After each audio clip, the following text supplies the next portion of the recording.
Bonjour tout le monde et bienvenue à cette toute nouvelle édition de Radioscope.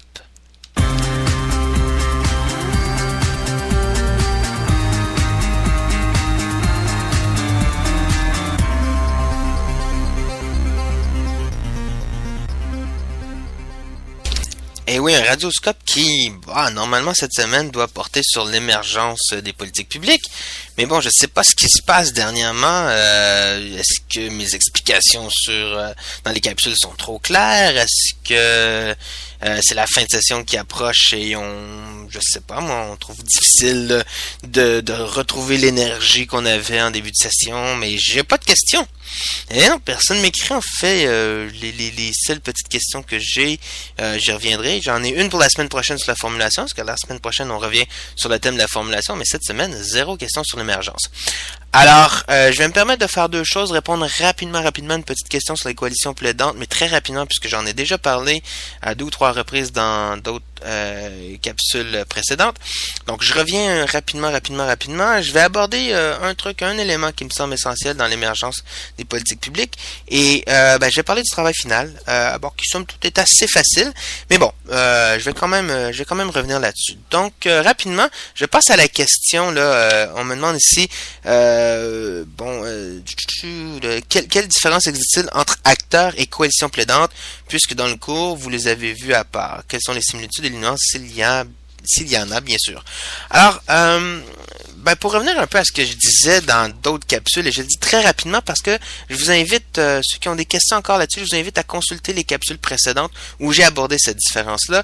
Mais je reviens sur cette idée que les coalitions plaidantes, ce ne sont pas des groupes d'acteurs au même titre qu'on le verrait dans d'autres modèles.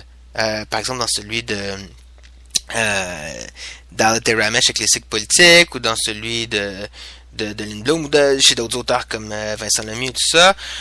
Ici, coalition plaidante, ce sont des constructions théoriques produites par le chercheur qui analyse une situation selon le modèle des coalitions plaidantes.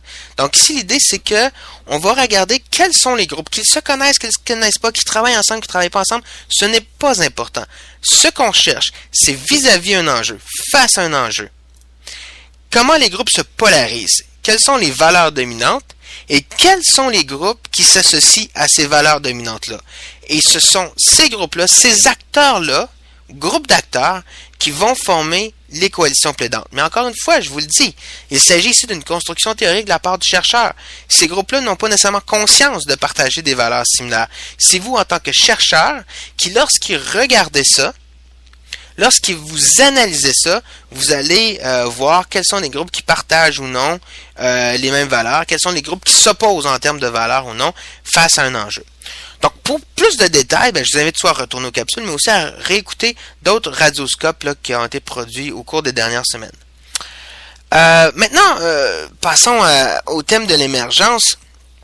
Dans l'émergence, moi, ce que j'aime bien au niveau de l'émergence, ce qu'il faut comprendre dans l'émergence, c'est que c'est vraiment le moment où un enjeu va passer ce qu'on appelle la sphère privée, c'est-à-dire un enjeu ou un problème qui n'est pas considéré comme étant un problème de nature publique, va tranquillement être construit. Donc des groupes d'acteurs vont en faire la promotion pour en faire un problème public. Et donc, attirer l'attention du gouvernement, donc de la population également, mais surtout d'attirer l'attention du gouvernement pour que celui-ci s'engage à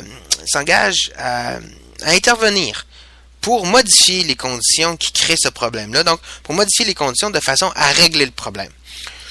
Prenons par exemple, dans les années 80, la question des pluies acides. La question des pluies acides dans les années 80, au départ, ce qu'on se rend compte, c'est qu'il y a une pollution de plus en plus intense dans certains sols, dû au fait que les pluies apportent un niveau d'acidité plus élevé dans les sols qu'auparavant. Et ce qu'on se rend compte, c'est que c'est la fumée des usines, par exemple, fumée des usines qui crée des nuages très acides.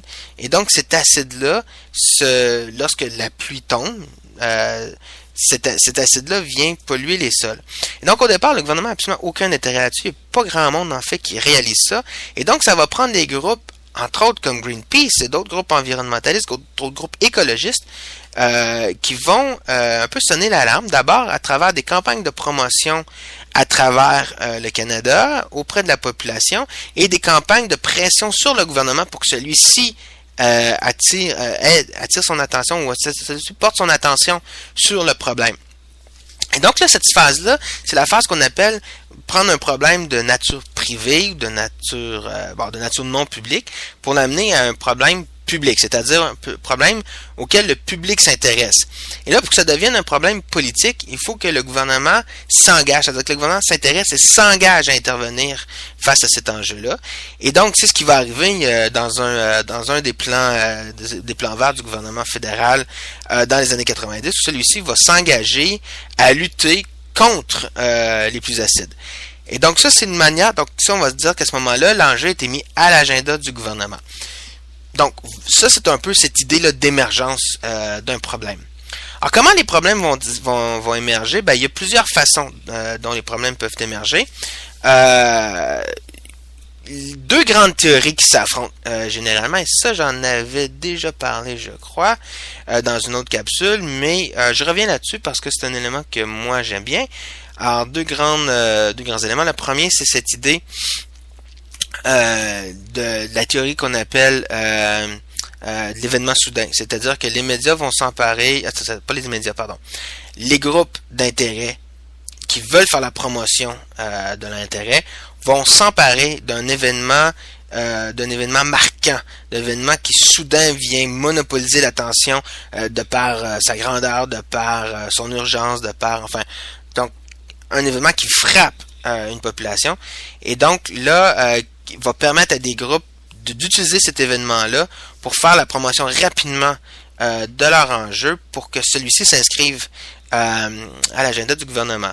Un exemple était très évidemment le déversement de l'Exxon Valdez là, il y a quelques décennies. Et donc, lorsque l'Exxon Valdez se déverse du pétrole, il y avait longtemps que plusieurs groupes environnementalistes disaient que c'était un danger, attention, et le gouvernement faisait la sourde oreille. Et lorsque le pétrolier commence à déverser du pétrole, les environnementalistes ont saisi cet événement-là, avec toutes les images, tous les symboles qui viennent avec, pour focaliser l'attention du public vers ce problème-là et faire ainsi pression sur le gouvernement pour que celui-ci, rapidement, annonce, parce qu'on est dans une situation d'urgence, annonce des mesures pour combattre les dangers que représentent les déversements de pétrole. Donc ça, c'est un peu un exemple d'un événement soudain. Et contre ça, je dirais, la théorie qui à l'opposé, c'est la théorie de l'effet de seuil. C'est-à-dire que une population va endurer un problème tant qu'il n'y aura pas une masse critique suffisante pour dire « Ok, ça suffit, ce problème-là, il faut le changer ».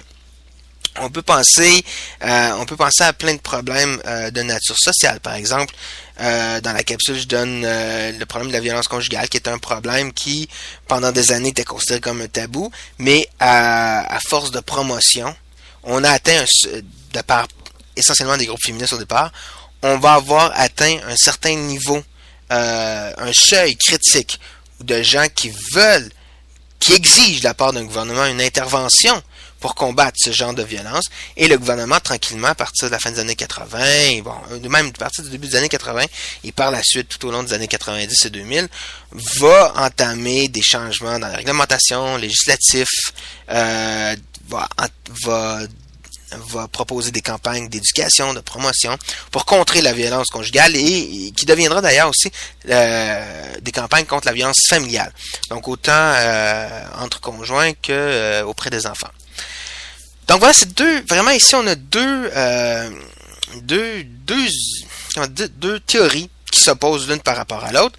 Et bon, évidemment, je vous dirais que il y en a pas une qui est meilleure que l'autre. Au contraire, c'est que dépendamment des enjeux qu'on observe, dépendamment des situations qu'on observe, l'une ou l'autre des théories va permettre de mieux comprendre le processus de politique que nous observons. Bon, alors voilà pour l'enjeu, l'émergence des politiques publiques. Et dans ce qui concerne le travail final, écoutez, le travail final, c'est assez simple. J'ai d'ailleurs envoyé un courriel à cet effet-là, mais globalement, ce que je vous demande, c'est la chose suivante.